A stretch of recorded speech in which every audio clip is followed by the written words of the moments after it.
Once upon a time, there was a little girl named Little Red Riding Hood who lived in a village near a dark forest. One day, her mother asked her to take some food to her grandmother who lived on the other side of the forest. Little Red Riding Hood happily agreed, put on her red cloak, and set off on her journey. As she was walking through the forest, a sly wolf saw her and thought to himself, "Ah, what a tasty-looking girl. I'll trick her and have her for my dinner."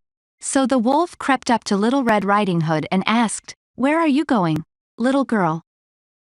"I'm going to visit my grandmother who lives on the other side of the forest," replied Little Red Riding Hood. "Would you like to take the path to the left or the path to the right?" asked the wolf.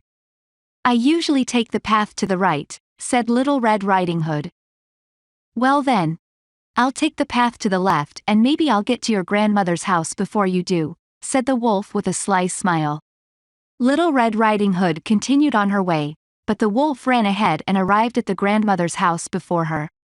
The wolf knocked on the door and imitated Little Red Riding Hood's voice. "Grandmother, it's me, Little Red Riding Hood.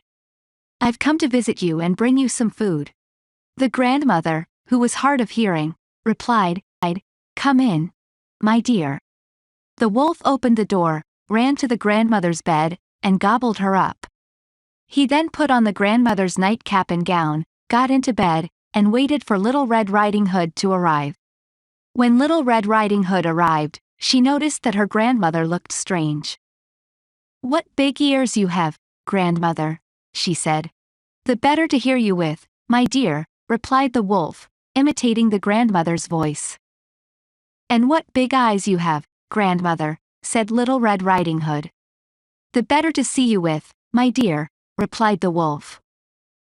"And what big teeth you have, grandmother," said Little Red Riding Hood, now scared. "The better to eat you with," growled the wolf, as he jumped out of bed and tried to catch Little Red Riding Hood.